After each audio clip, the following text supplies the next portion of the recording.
Going for the Platinum Trophy or 100% completion in games is what drives us trophy hunters. We plan meticulously, we follow all the guides, we know the best routes in games, we throw hundreds upon hundreds of hours of our real human lives into these games.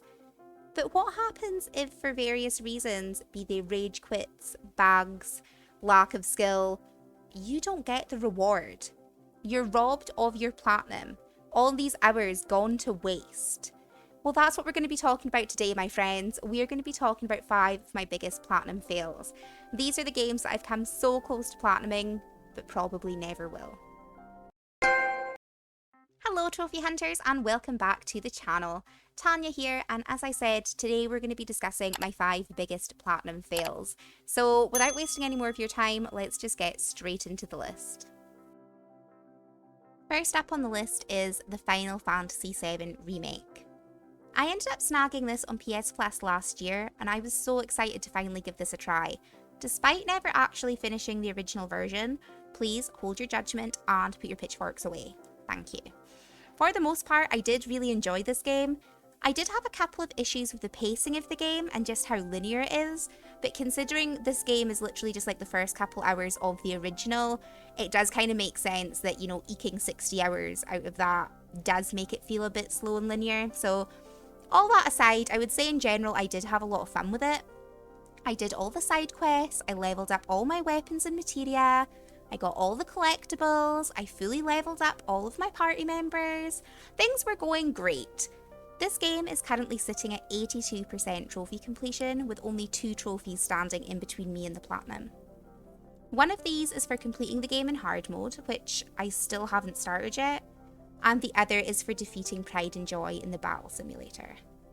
This is the final battle in the battle simulator and the only miscellaneous task I have left to do before my final playthrough. But I can't do it. For this battle, you need to fight 4 other bosses, one of them summons in a 5th boss, before you even get to fight Pride and Joy. I can get to stage 3 in this battle, but that's as far as I go. Every single time I get absolutely annihilated by Leviathan. I can't beat him. I can't even get him down to half health. I've tried to follow multiple different guides, I've changed my weapons, my party, my materia, all to no avail. I went grinding for Fury Rings, and then I don't even think they really helped. No matter what I do, I just can't get through this fight. So I did what any rational adult does. I rage quit the game and I refuse to ever play it again. Entry 2 on this list is Green Hell. This is another game that I had a lot of fun with, and I feel like this is kind of a lesser known survival game in comparison to some of the others available on PlayStation. But if you like these sort of games and you can find this one in the sale, I would definitely say go for it. I did spend quite a lot of time on this game. I've crafted all the items, I have built an amazing shelter, even though that turns out to be pretty pointless. I've got every disease known to man. It was a great time. This game is currently sitting at 81% trophy completion, and I only have a few things left to do for the platinum. One of them is to complete it on the hardest difficulty, which I do think I could do because this is basically a speedrun of the game. Although it has a permadeath mode, you can do it in a couple hours, and it's basically a straight line from the starting area up to the finish area. The other trophies I have to unlock are tied to the single player challenges. So far, I've only completed 1 challenge because the second one broke me. The second challenge tasks you with building a raft, which that sounds really easy, that sounds fine, we can do this. But you have to collect coconuts to take with you on your journey, which is not fine because coconuts do not spawn. I don't know if this has been patched since I tried it, but the coconuts are just like impossible to find.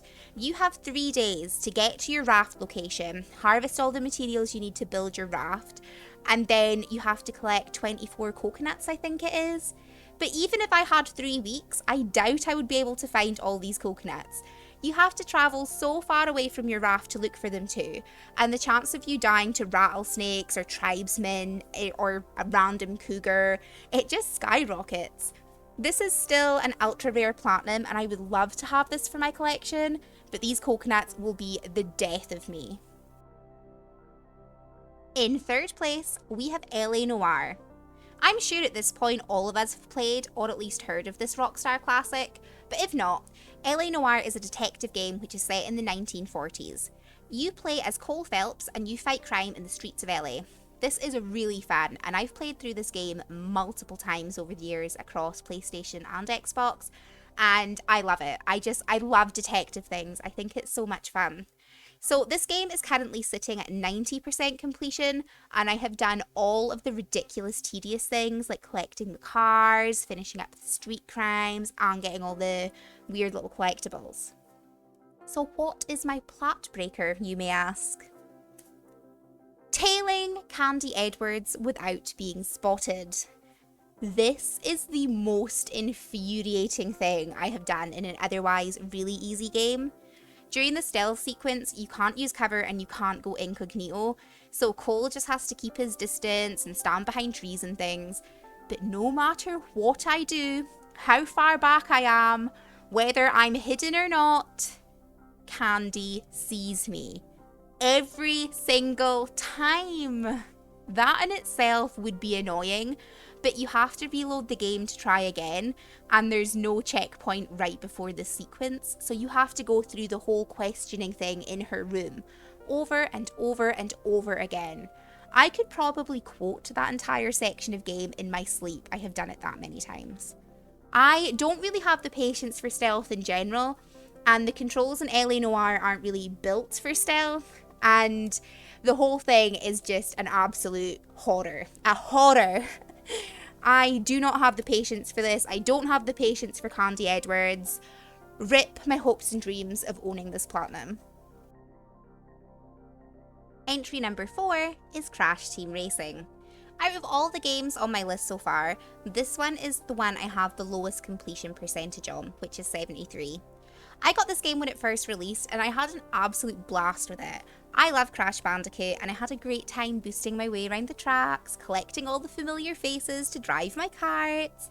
There's no great tragedy on why I won't get this platinum. You know, I just lack the skill. You know, that's the long and short of it. I'm just really bad at this game. I don't fully understand the boosting mechanic in the game, and I really struggle to sustain the boosts long enough to get a decent lead in hard mode. I struggled through a couple of the races, and then I realised that even if I did complete hard mode, there is absolutely no way I would be skilled enough to complete the time trials. So this is, you know, it's the game I'm least upset about to not be able to platinum, because realistically, I knew when I bought it I was never going to get the platinum anyway.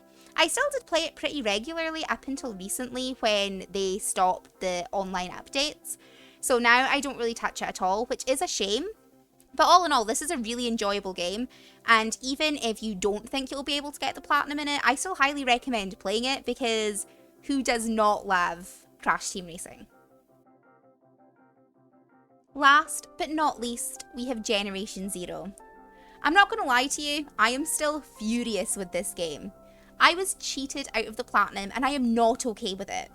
When I first got this game back at the start of 2020, it was really buggy to say the least. I felt like I was constantly waiting for patches to fix certain quests or just make certain features of the game functional.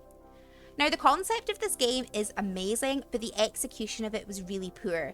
So I feel like all the issues I had with the game made what should have been quite a fun and interesting gaming experience was just an absolute chore. So if you haven't heard of Generation Zero, it's set in the 80s and you're like one of the last humans in this Swiss town, and it's been taken over by angry robots. So you have to go and follow audio logs and break into war bunkers just so you can find out what's happening. There's a lot of really cool weapons in the game, there's a lot of really cool cosmetics. I'm pretty sure they've introduced crafting into the game now, but it's not really something I played with because it wasn't a feature when I did play the game. And there's also a lot of fun collectibles to go about and pick up. So when I first played this game, I did it on co-op with my partner, and we worked through every single main mission and every single side quest, but the game glitched on me at the end, and I didn't actually earn the trophy for completing all the main missions, even though I got the trophy for completing the final mission. So, you know, that was annoying, but I figured it was just like a co-op glitch, so I would just start again and speedrun the main missions in single player. So before I did that, I thought I would just clean up collectibles with my partner because we were working on the platinum together. And, the gnomes was the first one we were working on because, gnomes are fun. Wrong. Gnomes are not fun. So I navigated through this absolute pain of a map. I picked up all the gnomes I needed. And when I collected the final one, the trophy never popped. So by this point, I was enraged. I rage deleted the game. And then, like 6 months later, when I calmed down, I thought this would be when, I would start again. This will be my platinum push. So I started like speed running the main missions, and I was actually making really good progress. But there are these war bunkers in the game, and you have to unlock them with codes that you get off machines that you kill. But I couldn't unlock the bunker because no matter what type of machine I killed or how many of them I killed, none of them would drop any codes. So I think I got one of them, but then the other two wouldn't spawn. And I was locked out of that bunker, which meant I then couldn't complete the main missions, and then I couldn't finish the story, so I couldn't get the trophy I'm missing. So this was something that was supposed to be patched in 2019, but like in 2021, like 2 years later, I'm still having this glitch. So by that point, I'm done with the whole game, and I rage deleted it again. And it is a shame that Generation Zero went this way, because I do think it's a really cool concept, but honestly, the game itself is absolute flaming garbage, and I do not recommend it. Even on a sale, I would not recommend you pick up Generation Zero. So there we have it. These are my 5 biggest platinum fails. These are the games where I've come so close, I have invested so much time into them, but I am still so very, very far from that elusive platinum. I doubt I'll ever get any of these games, but maybe one day I'll go back to them, but I won't hold my breath. But let me know down below, what are your platinum fails? What are the games that have tripped you up at the very last hurdle? I would love to hear them and possibly share your pain. I might have a couple of them on my list that I'm obviously nowhere near close to reaching. But thank you guys so much for watching. I hope you have enjoyed, and I will see you all in the very next video. Bye!